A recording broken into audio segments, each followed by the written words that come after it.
সরস্বতী পুজো মানেই কিশোর কিশোরী, যুবক যুবতীদের উৎসবের দিন। স্কুল কলেজে গিয়ে পুষ্পাঞ্জলি দেওয়া কিংবা বন্ধুদের সাথে দেদার ঘোরাফেরা, খাওয়া দাওয়া, এই দিনে সবাই চায় নিজের সেরা রূপে হাজির হতে।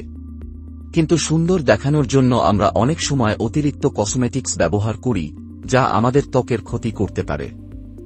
আজ আমরা জানব কসমেটিক্স ব্যবহারের সাইড এফেক্ট এবং প্রাকৃতিকভাবে সুন্দর থাকার কিছু সহজ টিপস। কসমেটিক্স ব্যবহারের সাইড এফেক্ট। কসমেটিক্স আমাদের সুন্দর দেখায়, কিন্তু এগুলি বেশি ব্যবহার করলে ত্বকে হতে পারে নানা সমস্যা। ত্বকের অ্যালার্জি।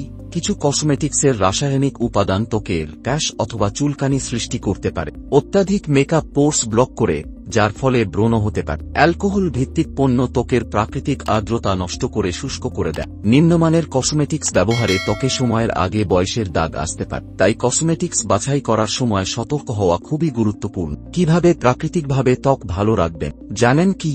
কসমেটিক্সের উপর নির্ভর না করে প্রাকৃতিক উপায়েই ত্বক সুন্দর রাখা সম্ভব। ভালোভাবে ত্বক পরিষ্কার করুন।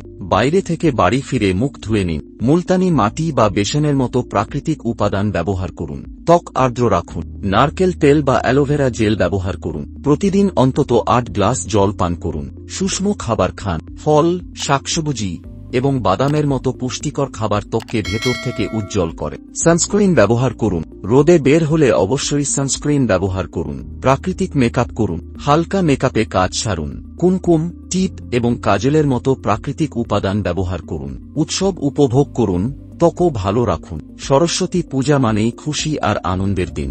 তবে সুন্দর দেখতে হলে প্রাকৃতিক পদ্ধতি অনুসরণ করুন এবং ত্বক ভালো রাখুন। কসমেটিক্স বেছে নেওয়ার সময় লেবেল চেক করুন এবং মানসম্পন্ন পণ্য ব্যবহার করুন। সৌন্দর্যের অর্থ কেবল মেকআপ নয়, বরং নিজের প্রতি যত্ন নেওয়া। সরস্বতী পূজার এই দিনে নিজেকে সেরা রূপে উপস্থাপন করুন, কিন্তু ত্বকের যত্ন নিতে ভুলবেন না। সুস্থ থাকুন, সুন্দর থাকুন। এরকম ভিডিও আরও বেশি করে দেখতে ডাক্তারবাবু চ্যানেলটি সাবস্ক্রাইব করুন।